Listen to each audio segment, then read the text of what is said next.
we are considering this morning says, God's presence brings success. God's presence brings success. We know that the presence of God brings success.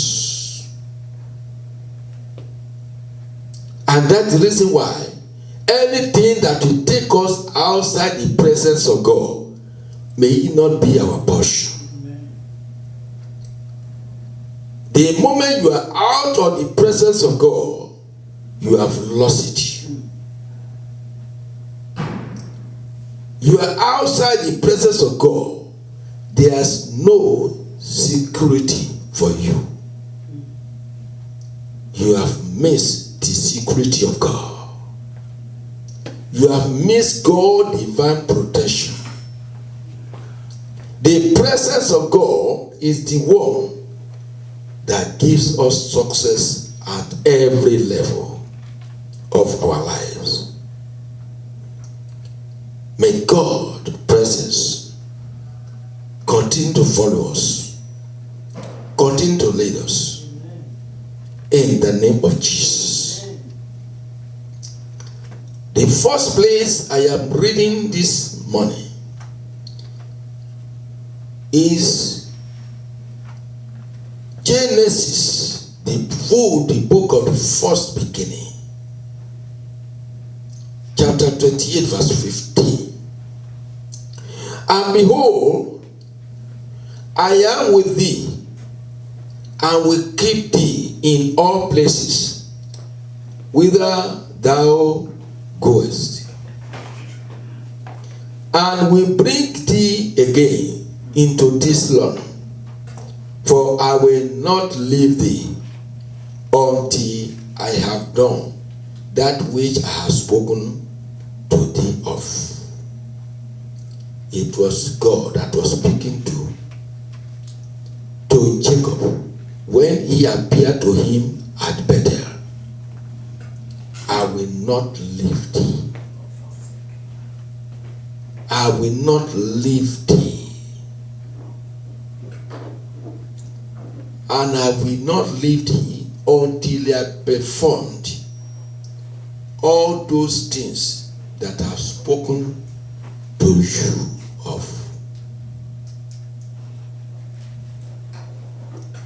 That is what I want you to know.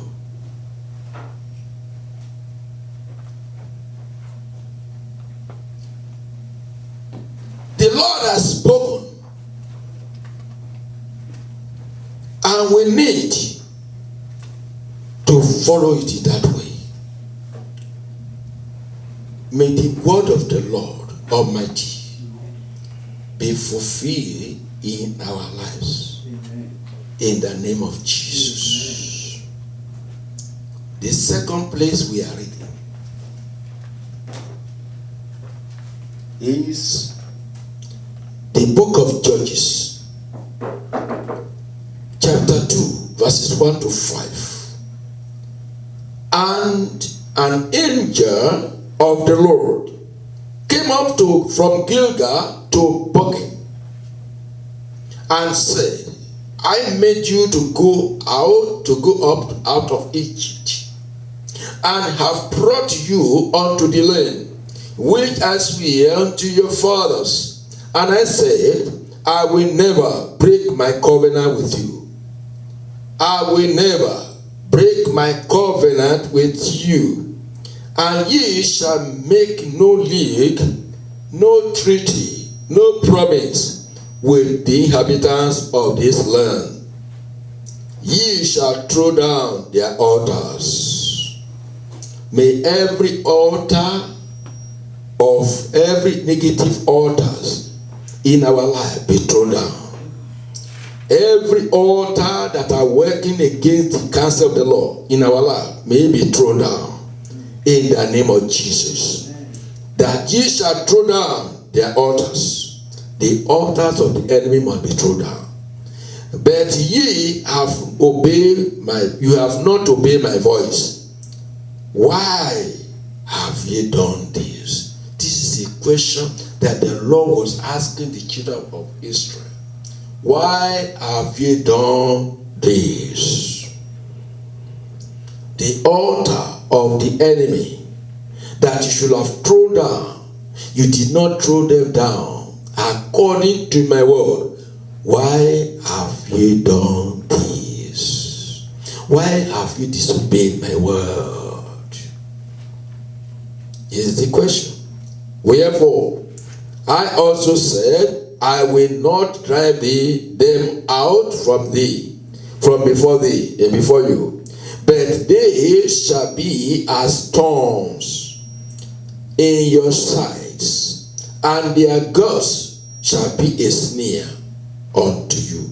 May the gods of the enemy not become a snare to us in Jesus' name. And it came to pass, when the angel of the Lord spake this was unto all the children of Israel, that the people lifted up their voice and wept, and they called the name of that place Bochim, and they sacrificed there unto the Lord. May the Lord bless the reading of his word in Jesus' name. Amen. We have seen here, God being with one is the secret of success in life.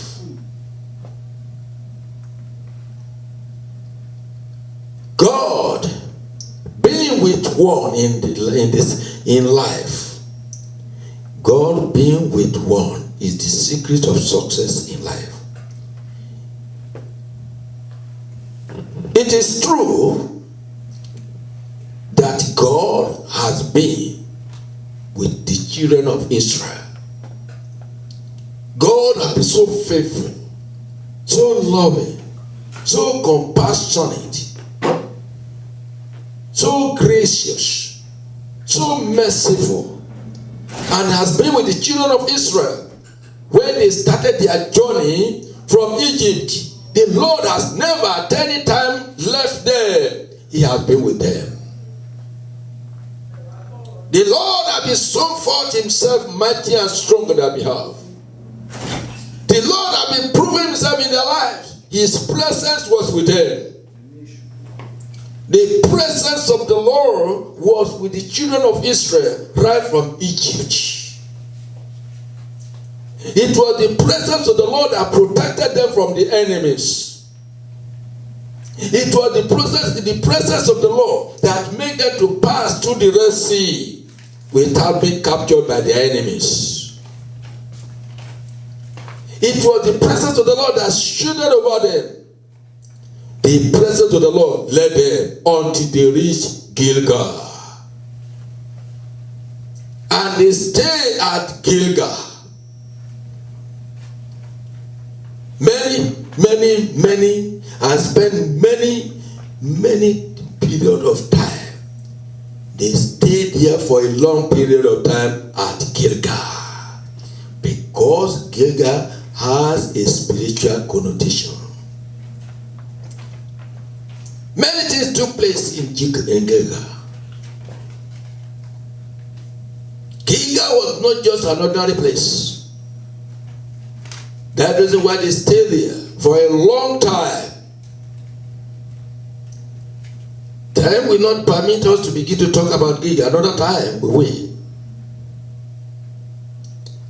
But they arrived at Gilgal when they started their journey from Egypt. They arrived at Gilgal and stayed there at Gilgal. They had a long rest at Gilgal. Before they proceeded to Bochim, they stayed at Gilgal. By the time they proceeded to Bochim, having left Gilgal,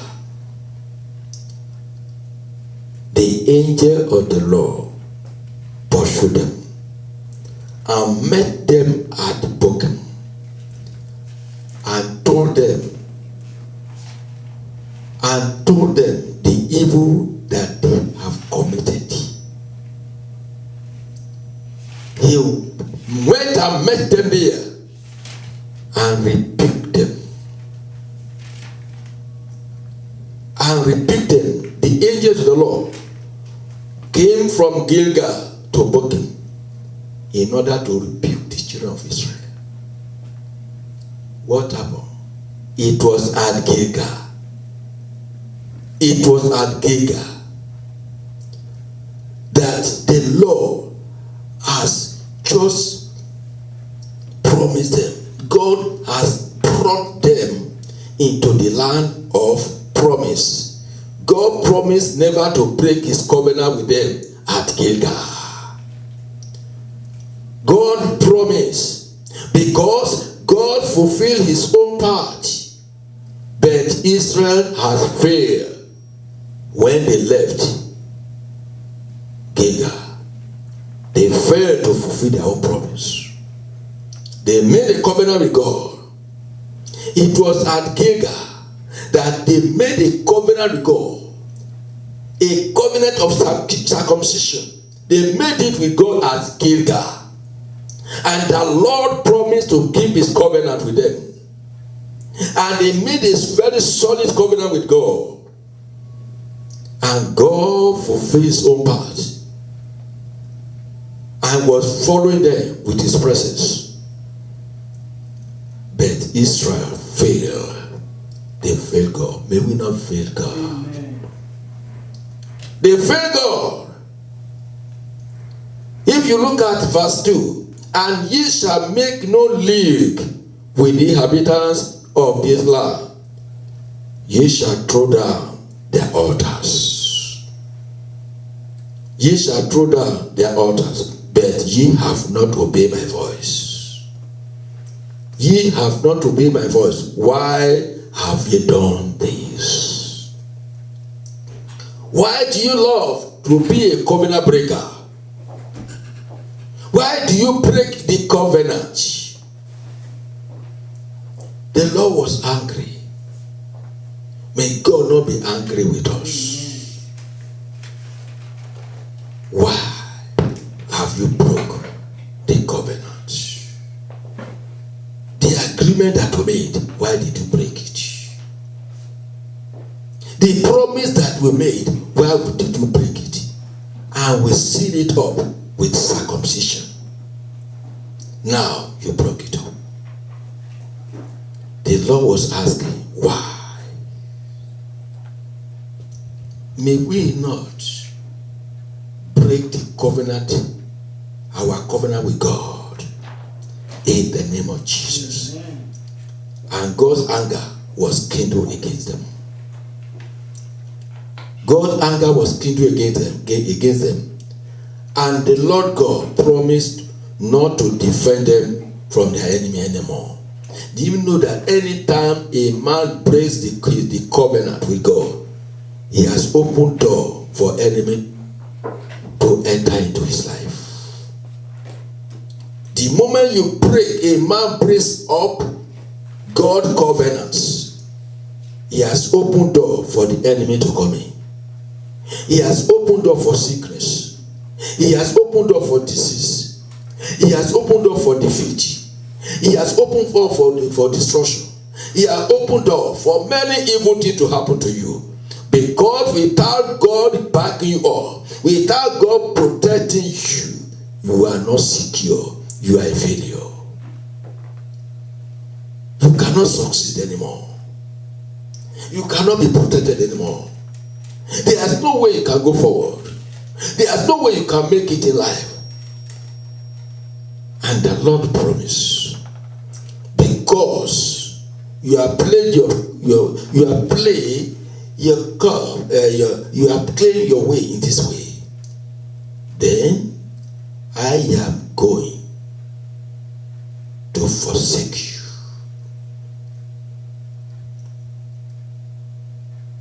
The gods of their enemies shall be a snare to them. After the rebuke of the angel, what happened to the people? The people lifted up up their voice and wept bitterly.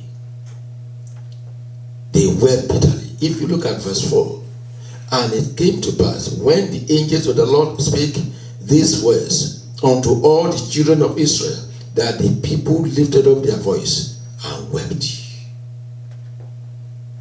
They wept bitterly because they have seen, they have heard the rebuke of the Lord. They have seen the anger of God upon them. Because that was the time, you know, at the time the place was called Bokim. Bokim means weepers, cry. The people cry. The situation that will make God to realize our mistake before the Lord, may God bring it to our lives in Jesus' name. To realize the mistake that we have made and cry for forgiveness and cry for genuine repentance. They wept. They cried for repentance. The cry and the weeping they made was a weeping and cry of repentance. Why? Because they afterwards made a sacrifice unto the Lord. Right there. Right there. They made a sacrifice to the Lord. They sacrificed, they cried and wept and made a sacrifice to the Lord. That is a genuine repentance. Asking God for forgiveness. Have you seen the need of crying to the Lord? Having a genuine repentance before the Lord for the error that you have made, for the mistake that you have made, for the sin that you have committed, and the Lord rebukes you. Have you seen reasons why you must weep? Have you seen reasons why you must cry? Have you seen reasons why we must cry to the God and say, Lord, have mercy? What usually be our reaction whenever the Lord rebukes us in His word? What usually be our reaction? Do we become sober? Do we become sober before the Lord? Or do we become arrogant before the Lord? Do we become pompous and become proud before the Lord? Do you become more hardened before the Lord when the Lord rebukes you? What usually be your reaction? The children of Israel, they made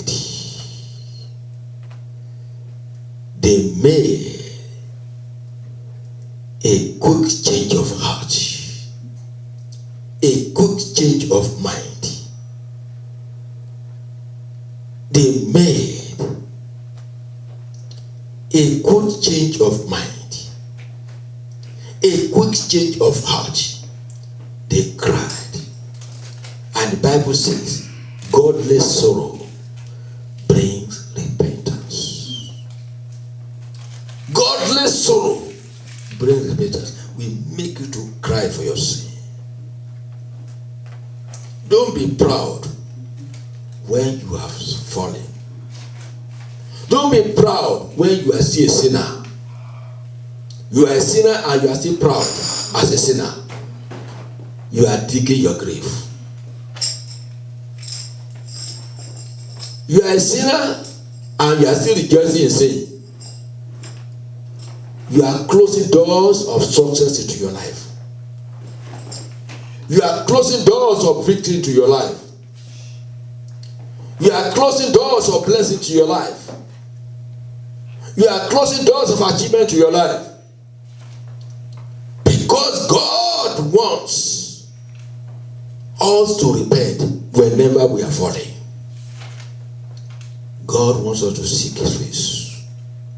If my people who are called by my name, the people that are called by my name,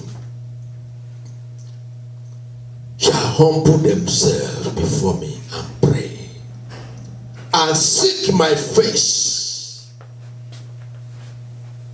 and turn away from their evil, from their wickedness, from their sin, I will hear from heaven, as far as heaven is, and I will save them. I will cleanse them. I will deliver them. I will forgive them all their sins and heal their land. That is the Lord. The Lord is a merciful God. I will forgive their sins. I will heal their land. Their land will be productive. Their land will bring seed. Their land will be holy. Their land will be sanctified. No room for the enemy to operate in the land. No power that will make them to stand against the righteousness of God in their lives. Everything must work out according to order of God. Because the land is devoid of sin. Where there is no sin, the power of God is manifest here. The glory of God is seen there. And the Lord said, I will heal the land. I will heal it. That is the Lord. Let's forget not. Let's not forget what the scripture says in the book of Hebrews. Chapter 12. Book of Hebrews, chapter 12. Verses 5 to 8. The Bible says here, the Bible says here, and you have forgotten the exhortation which speaks to you as a son. The exhortation that speaks to you as sons. My son, do not despise the chastening of the Lord. Do not despise it. Do not despise the chastening of the Lord, nor be discouraged when you are rebuked by him. Don't be discouraged. The Lord rebukes you for you to make a change of heart.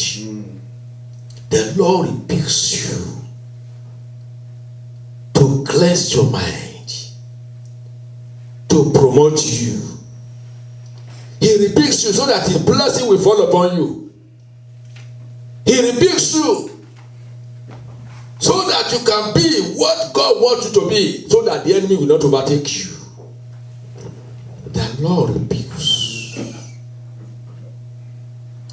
Say, my son, do not despise the chastening of the Lord, nor be discouraged when you are rebuked by him. For the Lord, for whom the Lord loves, he chastens. If the Lord does not love you and me, he wouldn't have chastised us. The Lord is chastising us.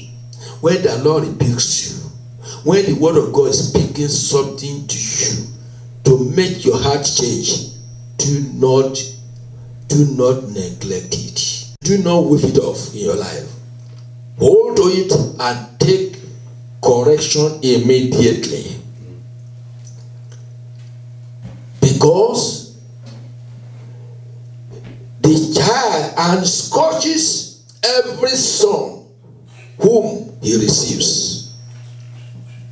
If you endure chastening, if you endure persecution, you endure correction, and you listen to it and take it to heart, God deals with you as with sons.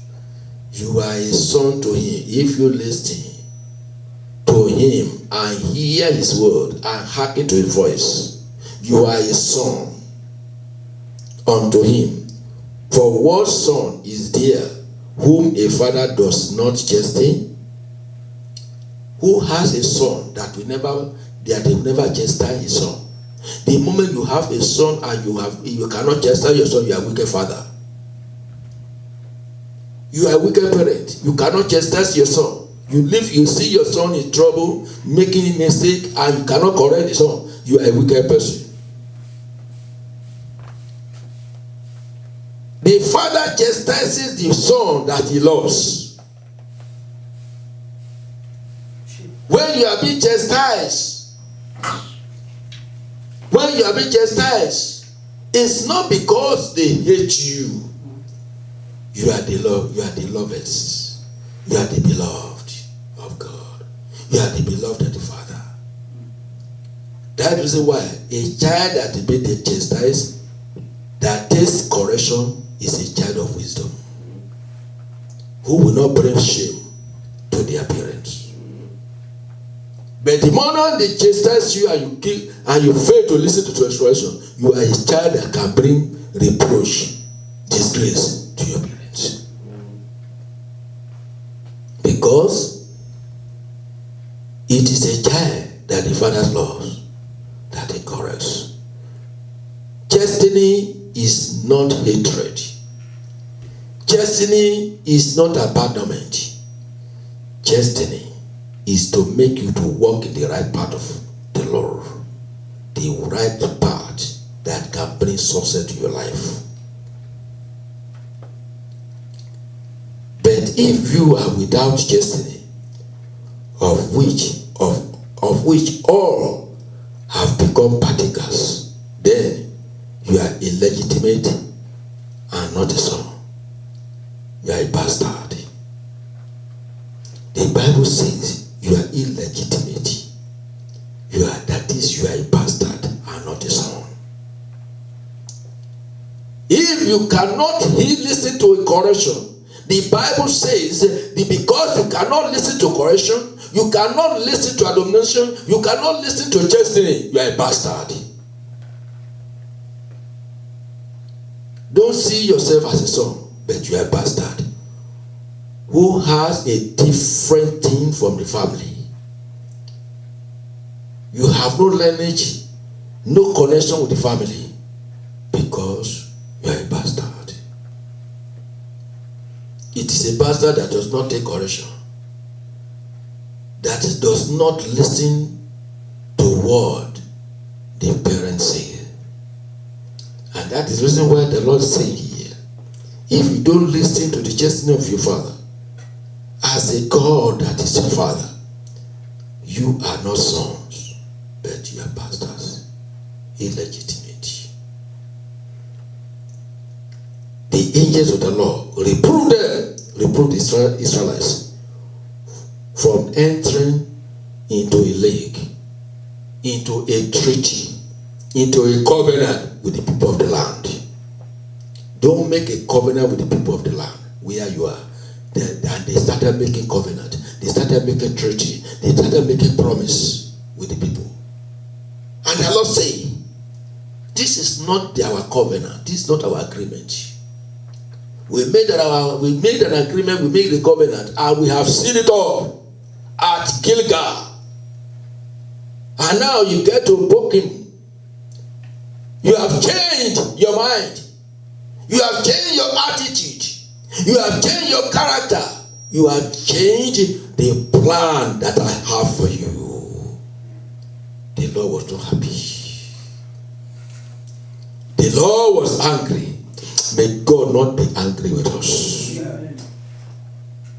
Because the covenant was broken.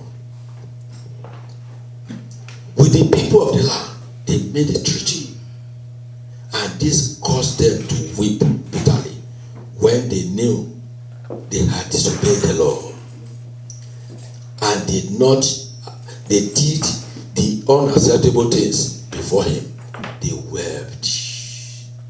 Lord, we have sinned. They wept. Why did they weep? Why did they weep? Do you know, Bokim means God being with us, with one, is the secret of success. They knew that since God was angry with them, his presence will go away from them. His presence will go with you for them at Bochum. They wept. They wept. Now we are missing those things that we supposed not to miss. We have been exposed to the enemies.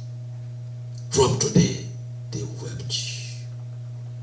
Because Bochum means being one, being with God.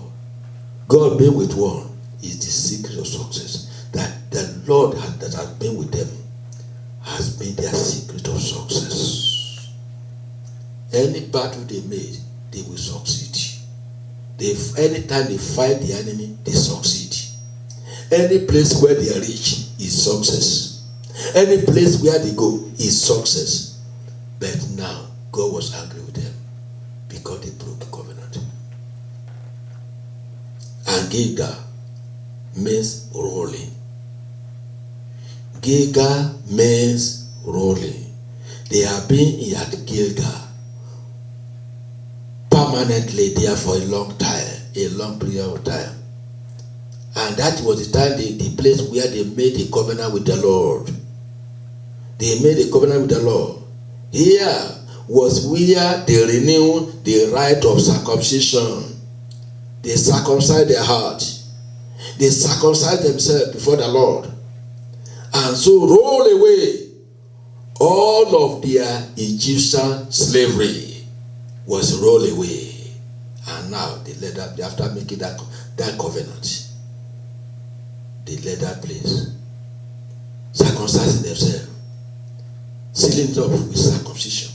That covenant of God, they sealed it up with circumcision. Now they went to sin. That made them to weep. What have we done? We are just renewing our covenant with God, with the Lord. We have just made the circumcision for ourselves with the Lord. A covenant that cannot be broken. With the Lord. Just as the Bible says. See what the Bible says. The Bible says in the book of Psalm 24. In the book of Psalm 25, verse 14. The Bible says, the secret of the Lord is with them that fear him. Now, they have lost the secret of the Lord. They lost the secret of the Lord. The secret of the Lord is with them that fear him, and he will show them his covenant. He has showed them his covenant. They knew the secret of the Lord. They knew that this is the way of success. God's being with one is the secret of success. They knew it. But now, they do not fear the Lord again. They were committed sin. And they have made a covenant with them. And the Lord has been showing them his covenant. But he said, this covenant I will remove. That covenant that I have shown you, I will remove it now. Having made the circumcision of their heart, having made the circumcision of their heart before the Lord, and the Lord was considering them as sons and daughters, and they were moving to God. The coverage now is removed. The secret the secret is removed. The secret of the Lord are with them that fear the Lord. Because they fear the Lord, they were seeing the secret of the Lord. And they have made a covenant with the Lord. The Lord has made a covenant with them. But now they have sinned. And the Lord rebuked them and said, now I will expose you to your enemies. May God help us. Amen. May we not be exposed to our enemies. How will expose you now to your enemies? They were at Gilgal for a long period of time, where they had made their permanent camp before moving to Bochum. They have been staying there for several times before moving to Bochum. Things to consider. Reasons why God's anger was provoked upon the Israelites.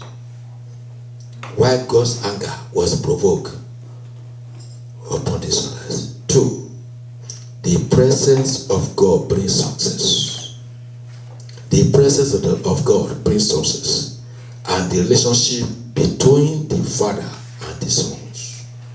The relationships between the Father and the sons. Reasons why God's anger was provoked upon Israelites. 1. They were doing evil in the sight of God.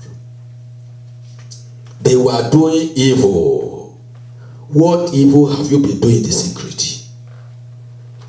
Brother, sister, God is watching and God is seeing everything and every evil being committed in the secret and the open. And you say you are a child of God. God is watching you. Every evil you are committing in the secret, the Lord is watching you. They were doing evil in the sight of God. If you look at verse 11, and the children of Israel did evil in the sight of the Lord and served Baalim. They were worshiping idol. What is your idol that you are worshiping that make you to forget God? What is the idol? Tell me the idol. You need to figure out the idol that they make you not to serve God from your heart. The thing that have been taking away your life, your time before the Lord, not to have time for God. This is the thing that you have considered more. You have prioritized that particular thing in your life above the things of God, above God in your life. It's an idol. Can that particular thing deliver you? What can that thing contribute to your life, to your value? If you die today, can that one save you? Can that one welcome you to the kingdom? Where does that thing go to end? It's going to end here or where? You need to consider those things. Consider those things that have a spiritual value than the physical value.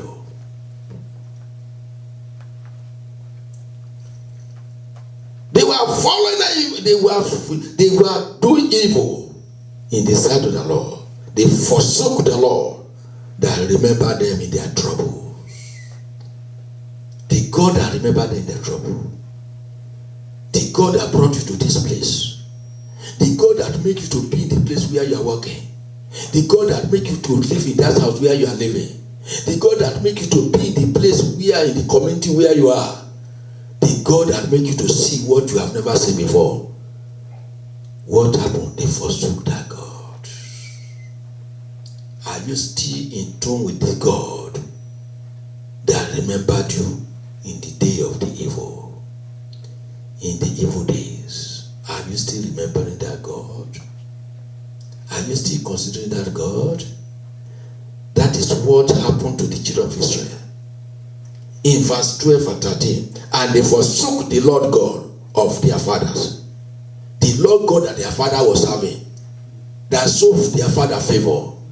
That showed their father blessing. And they knew that it is because this God, that is the Father, that is the God that their father was serving, that made them to receive that benefit.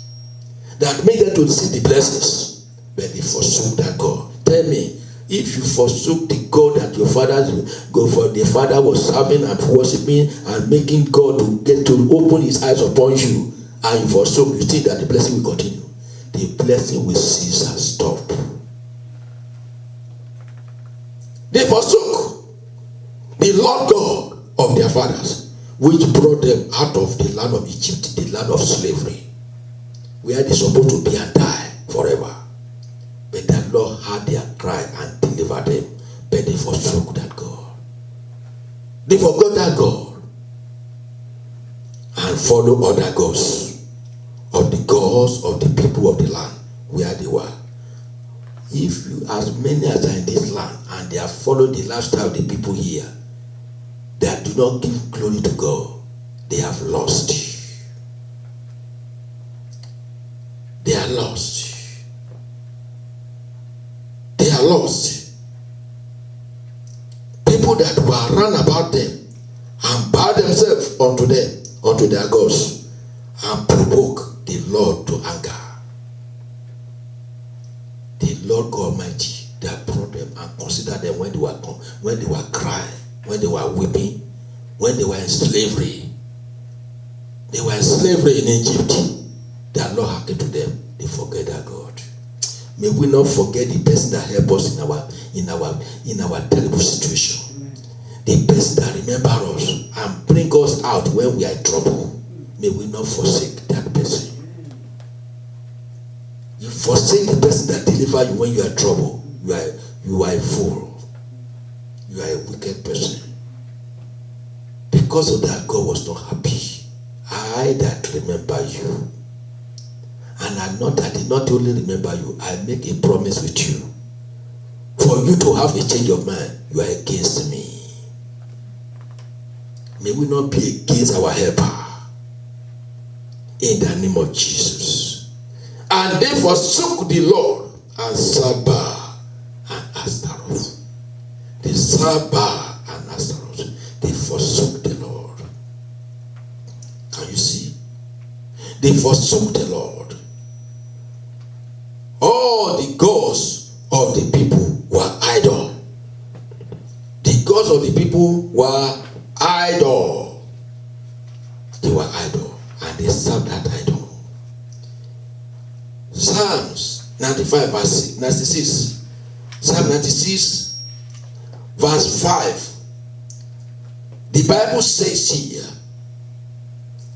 for all the gods of the nations are idols, but the Lord made the heavens.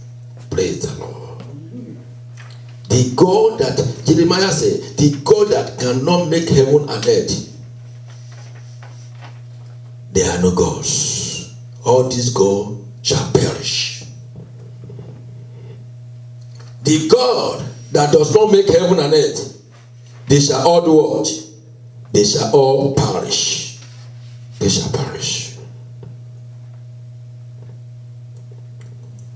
The God that has not made heaven and earth, they shall all perish. In Jeremiah chapter 10, verse 11, the Bible says, thus shall ye say unto them, the God that hath not made the heavens and the earth, even they shall perish from the earth and from under these heavens. They shall perish. Why are you serving the gods? Why are you serving other gods? Why are you serving other idols? The God that will perish, is it the one you are serving? The God that cannot last, is it the one you are serving? Return back to God as your maker. The law was against them because they were serving the gods that have not created heaven and earth. Baal was the male sun god worshipped in Western Asia among the heathen. Son, are you still worshiping? Are you a stargazer? Are you a stargazer? Are you a stargazer? Are you worshiping the sun? Return to the Lord. Return to the Lord. Sun was believed to be the source of an emblem of all life and generative power of nature, according to Western Asia. But it is wrong. They provoke him in their stubbornness and idolatry. They provoked the Lord in their stubbornness and idolatry, and the Lord was not happy with them. The Lord was against them.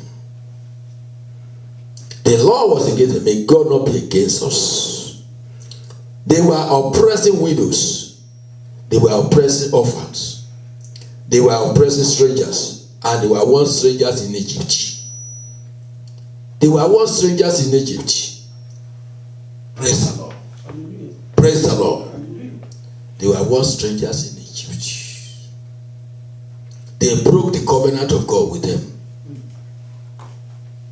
They made leagues with the inhabitants of the land of Canaan. They refused to throw down all their altars. The altars of the heathens, they refused to throw them down. What are those things that are not godly, that are ungodly, that you are still chasing here? The hairdo of the land that you are copying, the sergeant of trusses, the lifestyle of the people of the land, of Holy Ghost people. Why must you copy them? Why must you like to be there like them? The people that are living ungodly life, why must you imitate them? The Bible says, imitate that which is good. Imitate that which is good. Because evil communication corrupts good manners. Evil communications corrupt good manners. Don't move with evil people. Separate yourself from the people that will make God's anger to be upon you. Separate yourself. Don't move with them. Don't move with them. You have no bearing at all. You are godly and they are godly. They do not remember what God has done for them, but you remember what God has done for you. Turn away from them. They backslide and corrupt themselves. Are you in your normal position? Are you still corrupting yourself? The presence of God brings success. In Judges chapter 2 verse 5, and they called the name of that place Bochim, and they sacrificed there unto the Lord. Do you see? They sacrificed because they remember the presence of God. The Lord was with Joseph, and he saw him favor and loss. God released his mercy upon Joseph. Can you see? The unmerited favor. May the mercy of the Lord overwhelm us. In the name of Jesus. Genesis 39 verses 2 and 3. See what the Bible says. And the Lord was with Joseph, and he was a prosperous man, and he was in the house of his master, the Egyptian. And his master saw that the Lord was with him, and that the Lord made all that he had, that all that he did to prosper in his hands. Do this. When the Lord is with you, whatever thing you lay your hand upon shall prosper. The Lord will prosper it. He did it for Joseph. He's prospered the works of his hand because he received the mercy of God and the favor of the Lord. The Lord was with Joshua. In Joshua chapter 6 verse 27, the Lord was with him, and the Lord prospered him. Samuel grew, and the Lord was with him. In 1 Samuel chapter 3 verse 9, the Lord saw him in the midst of Hophni and Phinehas. Samuel was not wayward because the presence of the Lord was guiding him. May the presence of the Lord guide you. The Lord was with David throughout the period of his life. Saul could not lay his hand upon him. The Lord saved him and protected him. Deliver him from the hands of the enemy. When the Lord's presence is with you, the presence of the Lord is with you, he will deliver you from your enemies. He will save you from your enemies. Saul could not get him. He was in the midst of the people, but he could not get him. Israelites were favored in Egypt. Exodus chapter 11 verse 23. He was favored. They were favored in Egypt. And that is why they received the gold. They did not leave Egypt empty-handed. They left Egypt with plenty blessings. Daniel received favor in the sight of the officers. And even when they put him in the lion den, the Lord was with him there. Lion has no impact in his life. The lion could not destroy him. Praise the Lord. Can you see? God's angels kept him in lion den. God's angels protected him. Don't you think that you can be protected? When the presence of the Lord is with you, the enemy will not see you. God's promises for believers. In Romans chapter 8, see what God promised us. God promised his people. In Romans chapter 8, see what the Lord promised his people there. I pray the blessings of God will be upon you and me in the name of Jesus Christ. Romans chapter 8, verses 31-32. Moreover, what shall we say then to these things? If God be for us, who can be against us? He that spared not his own son, but deliver him up for us. Or how shall he not with him also freely give us all things? The Lord is ready to give us all things, if only we are in his presence. We are in his presence. And God, the relationship between the Father and the Son. The relationship between the Father and the Son. Romans chapter 8. Romans chapter 8 verse 14. The Bible says, for as many as are led by the Spirit of God, they are the sons of God. Are you a child of God? The Father walk in the right way. The Father obeyed the voice of the Lord, but their children did not walk in their own ways. If you look at it, and that reason why God was not happy with the children of Israel. God was not happy with them. In Judges chapter 2, Judges chapter 2 verse 17. See what the Lord says here. And yet they would not hearken unto their judges, but they went a warring after other gods, and bowed themselves unto them. They turned quickly out of the way which their fathers walked in, obeyed the commandments of their Lord, but their children did not do so.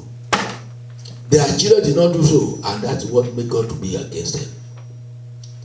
We must obey, we must do what our parents do. Follow what your father do, your mother do.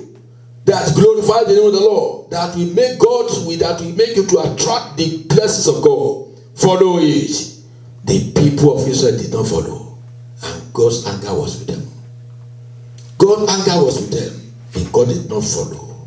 That is the reason why the child that the father loved, he chastises. Children must walk in obedience to their father's instruction.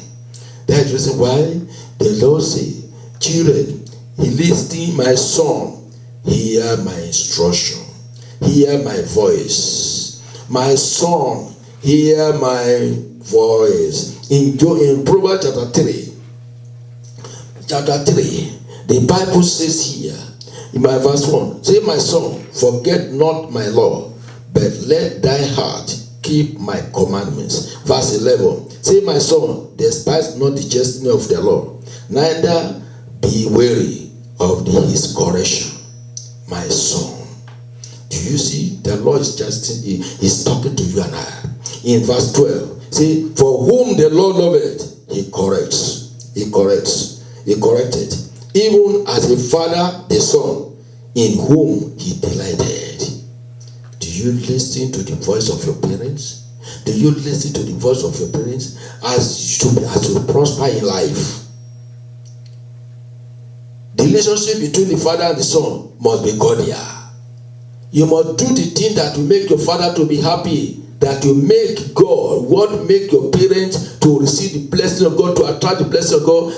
Follow it so that it shall be well with you. And the children of Israel were not trying to follow it. The Lord was not happy with them. The Lord was not happy with them. Follow the steps of your father. May God help us in Jesus' name. I say, may God help us in Jesus' name.